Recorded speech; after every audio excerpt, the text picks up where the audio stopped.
Parks and Recreation, and let me see if Chief is just, are you gonna call him? Thanks, Barry. Chris Philo, our Parks and Rec Commissioner, burning the midnight oil last night at an event. Chris? No problem. Yeah.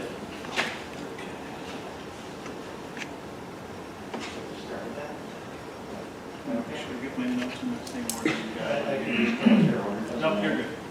Okay, so, so this budget, for me at least, has been the first time that I've been able to actually see a full year of program. So to be able to make modifications, changes, adjusted accordingly. So you'll see as we go through these, I'll highlight a number of the account lines where I'll say there's some significant difference or changes, just kind of, and make some comments to those. From program development, obviously, you're going to see a sort of a steady trend of changes in regards to where we are with the program, not only from a revenue standpoint, but also just development. And that's obviously a testament to the program staff that work very hard to provide those. In regards to some of the highlighted items that are on here, 6772, which is our program for our aging, which is the senior program. We do have a slight increase in our mileage. We did see that in 2021, and we expect that probably will continue through 22 as we see a number of our participants still not quite back into the facility. So we do have some additional mileage that some of our staff are doing in regards to meal deliveries and those kind of things. 40218, which is the elderly contract service for Lifespan. That's a $7,000 annual, and just for an FYI, last year they had just over 600 calls that Lifespan reported to for the Webster community that are city-based inquiries. So just an idea of how that money is actually utilized. 6772 was pretty straightforward. Not a lot of changes in that for that department. From a revenue standpoint, I think that's what you have next. There's really no major changes. The only significant one is the nutrition. We anticipate that with enrollment being sort of, I'll say, lower at this point for our senior lunch program, that just started back in person about 3 weeks ago. Our initial participation was, I'll say, more of a normal pre-COVID, but since then it's sort of dropped a little bit. We're still hearing that people still are concerned about coming in and those kind of things, so our numbers are a little low. We expect that probably will continue through 22, so we have decreased that a little bit for this year from that revenue standpoint. That's 6772. Questions on programs for the agent? 7020, recreation, which is our recreation line. Some of the highlights. First one that I have highlighted is 10086, which is that assistant commissioner line. That line no longer is being utilized with the promotion of Katie Kovard to the director position this past month. She's already an employee, so her salary is already dedicated to mine, which I'll get to in a few minutes. So that line is no longer there. 7020-10100 finance. That's actually where Katie's position is, and that also is where the new office clerk 3 position will be based out of. So that's why there's a change in that line in regards to the expense. With those position promotion and then also the clerk 3, that still was a net savings to the town of around $6,000 for what was originally dedicated for that assistant commissioner. 7020-20063 capital purchases. That's up slightly. That's around 4,500, up from 3,000. That actually has a revenue generator that's tied to it. When we did the gym renovation, one of the items that was identified for inclusion in that process was adding in some batting cages, or a batting cage that would be portable, can be put up and taken down. And that would provide us with an opportunity, again, from a revenue standpoint, for not only programs, but also from a rental standpoint. So that's why that has slightly increased. And again, from a payback standpoint, that's a payback within at least a year. 7020-40140, that's our cleaning contract. Again, that is now in line with the entire town-wide contract. That is slightly down from last year. I think it's about $10,000.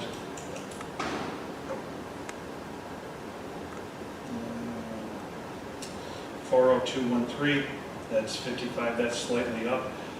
This year, in 22, we plan to utilize, obviously from a promotion standpoint, this is how we communicate with the public through flyers, posters, whatever it might be. This year, we're also going to be instituting an email service program where we have a constant contact or one of those outside providers for us to be able to utilize email to be able to reach our customers or our residents, rather than trying to do it through the RecTrack system, which has a number of issues that creates for our IT department. So to go to a program like a Constant Contact, having a service that we can utilize, say, it's an opt-in type of a service, so we'll be able to communicate with people who want to receive it, and as well as we can also merge our current database, which is RecTrack, into a service like that.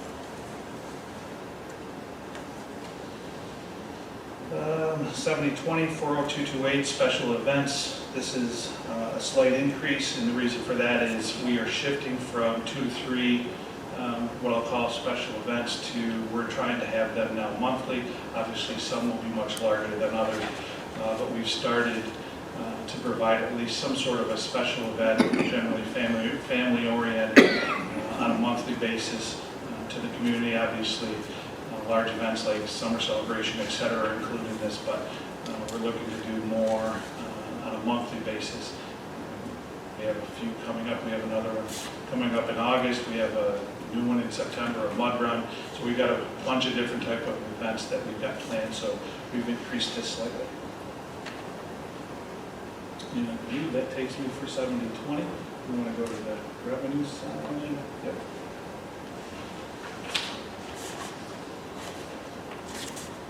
So the first one is 210-2003, which is program recreation, which is our general program line.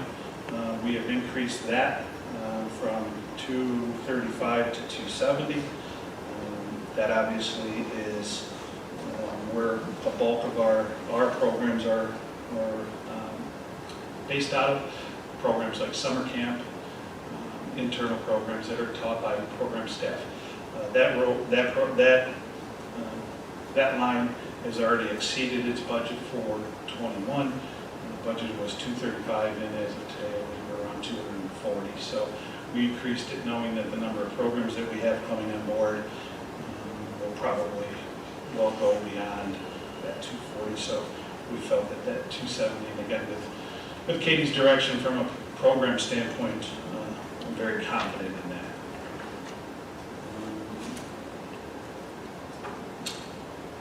2004, program subcontractor. So we've decreased that. The reason for the decrease is the 85 is a little bit more realistic as you look back on a 4-year history in regards to that account line as to where it falls. Typically, the largest revenue year was around 63,000, which was a few years ago. I think it was 2018. Currently, we're at 62,000 for the year, so we're on a good pace to be able to at least be in a good place. However, I think 85 is probably closer to a realistic number from a revenue standpoint. And again, those are for programs that are offered and taught by non-Webster staff or any of the contracted instructors. And that should be pretty much it for 210 in regards to the revenue lines. questions on programs from that standpoint? Chris, you also noted a decrease in fitness memberships. Are you seeing fewer of those? Do you think that's more realistic, looking at history as well? Yep, so I'll jump to 245 from a fitness membership. We know, and I've shared with the board over the last year, that our membership numbers have taken a hit with, during COVID, as Xerox shut down. The number of Xerox employees that we saw in the building just are not returning. From a historic or a data standpoint, the largest that we've ever billed from a unit standpoint, which is a membership base, it was around 539 units, and that was several years ago. I think it was 2017 or 18. The most recent that we did, which was last month, was around 302 units. So you can see the change in regards to membership. The good news is, at our low point, right as COVID sort of ended and we were able to get back to the billing, our billing installment for that month was 231. So we're going in the right direction. It's just a lot slower process than what obviously we'd like. So we know that we're going to probably be short on members for a while until we continue to build that membership base. And again, a lot of that comes from the awareness, etc. Thank you.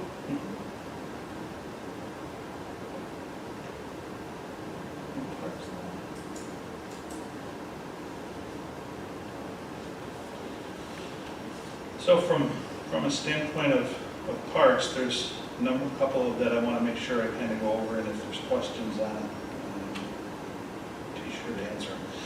The first one is 7110-20063, which is our capital improvement to parks. That's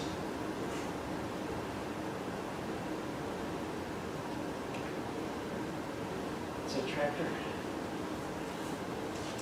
yes. So You said 6'3", not 6'4"? 6.4 is actually, should be the equipment. Right. Yeah. 6.4 should be your, 6.3 is capital park improvement. Okay, must have the numbers reversed. Yep. So the 30,000, that's for dedicated projects within, obviously, the different locations. Some of those funds that have been allocated is Curry Building. We're going to replace all the exterior doors. Currently, the doors that are on that building are not commercial grade.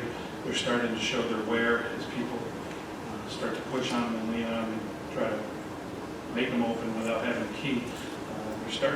They're starting to really become a situation that needs to be improved. So about 10,000 to 11,000 that are dedicated for that, for steel doors. The fishing dock at North Ponds, we have looked at the current fishing pier that we have, which is on the large pond. That is in major need of repair.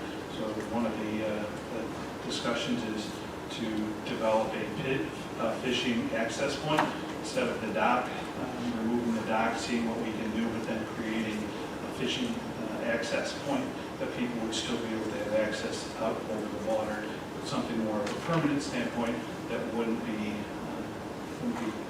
damaged as those ponds raise and lower, and also through the winter.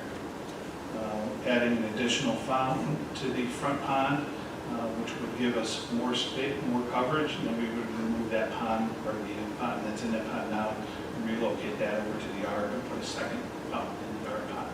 So increasing the size of the fountain at North Ponds. And then we need to replace the liner in the ice rink. It's 3 years old.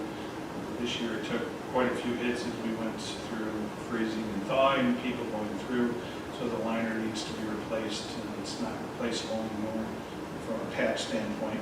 And while we're doing that, we've also looked at expanding the size and making it the full size of that dedicated area. So we would purchase additional boards to be able to increase the size. Questions on that? The next one is the capital improvement for the equipment, which is the tractor. That is for the replacement of what we call Big Blue. Big Blue is a tractor that is 12 years old. It is just over 3,500 hours that are on that tractor. Once you get to around 4,000 hours, tractor shelf life, so to speak, starts to become very troublesome. And it's, from a cost standpoint for repair, that tractor is becoming, I'll say, consistent with needs for repair. In the last year and a half, we put close to $10,000 in repairs into that tractor to be able to make it operational.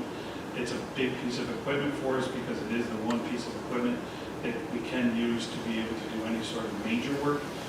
Plus, it's also the piece of equipment that we use to mow the big woods, and then the 2 fields at Whiting, and then the field at the corner of Pelican Lake. So it is a very important piece of equipment. Last year, because of the number of times that we broke down, we weren't actually even able to complete the mowing of the big woods.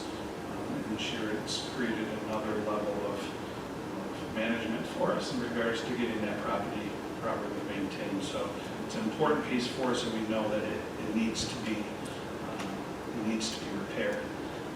We know this year that it's got a front axle issue, so that's going to have to be addressed at some point. So rather than continuing to put funds into that piece of equipment, knowing that again its shelf life has reached its peak, we would send that to auction. That's why there is a revenue line that is in here. Send that off to auction, be able to recoup some of the cost, to repair that piece of equipment, or replace that piece of equipment, I should say.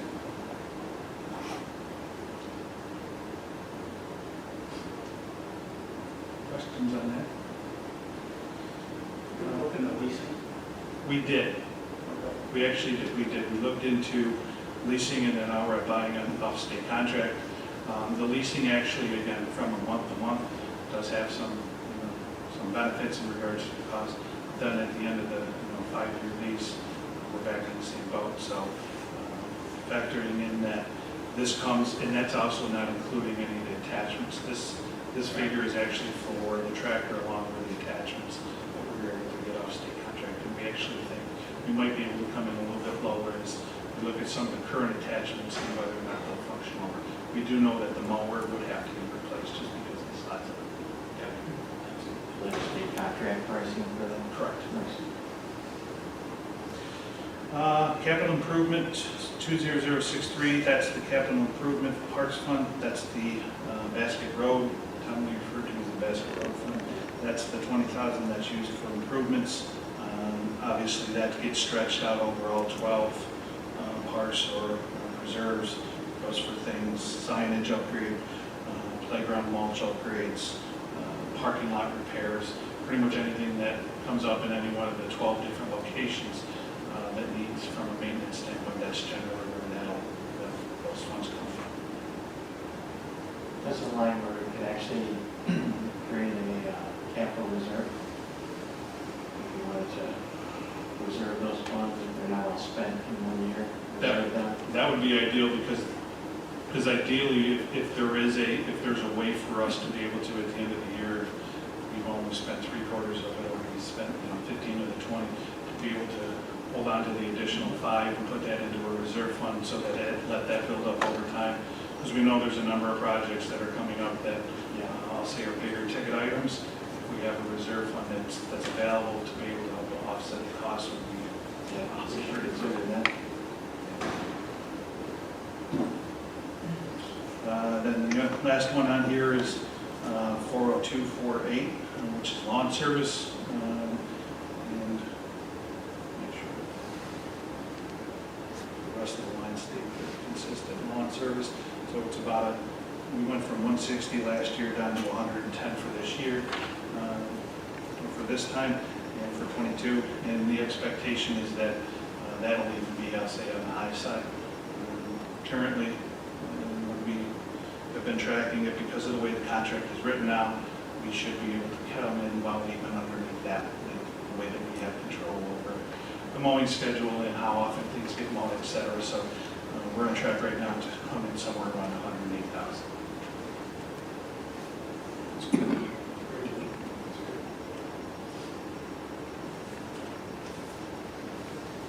Questions on the part? There's the revenue for the sale of the equipment. Yep, I was just saying, the last two things I did want to mention is, in revenue, there is a $10,000 revenue line that shows for the sale that tractor.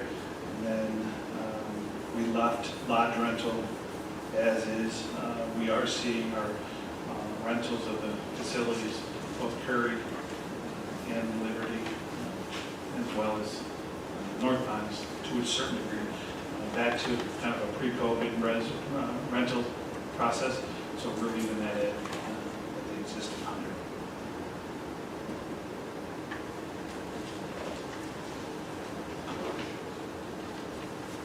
So those were my highlights. And Chris, I will say, obviously between the three components, they're really recreation, senior, and park, very flat year over year, albeit individual line items. There's movements here and there, and you explain them. I will say this, that in the 15 months since you have been the Parks and Rec Commissioner, many department heads in the room probably have heard this too many times to want to count. I've said, we're going to focus on organizational structure, and we're going to focus on customer service. Those are the two things that we're going to focus on as an organization at Southwestern. Chris, you've done as good a job as anybody I've seen in a short period of time. The way you have structured that department has been very admirable to the things that you had to walk into. And from a customer service standpoint, and I'm paraphrasing a little bit about the Webster Herald Supervisor's Corner article that I had in yesterday's Webster Herald. Chris came in and told the board within 6 months of him starting that he saw an opportunity to increase the programs at the town of Webster. And his point of reference was that in his previous position at the town of Penfield, don't quote me on these numbers, but you basically had a quarter of the space in Penfield compared to the beautiful facility we have on Chiota. And you had 3 times as many programs, unique programs, as Webster had. So he thought there was an opportunity there. And so in March of 2021, just a few months ago, the March revenue for 2021 was 25% higher than the best March that the town had in the 5-year period of 2015 to 19. And I referenced 2015 to 19 because those were the non-COVID years. You can't compare 2020 because the world shut down. The interesting thing about that 25% increase is that he already described that there is a big drop-off in gym membership because they had so many gym members that were Xerox campus employees that when COVID hit, Xerox sent them home, and from what we can tell, Xerox has not sent them back to the campus. And therefore, who knows where they live, but it was convenient for them to go to the gym across the street at lunch. But if they live in Parrington, they're not coming to our rec center. They're not members anymore. So, you know, one thing is the way you presented that to us and thought, you know, it's one thing to talk the talk. That to me proved that you walk the walk. And the fact of the matter is that I like the way we're forecasting revenues for next year. They're conservative, and that's a good way to do it. But I have a sneaky suspicion, hear me now, remember me later, when you see the 2022 actual revenues, barring some COVID-related change, I think you're going to see actual revenues exceed That's our goal. this forecast. That's our goal. So, thank you.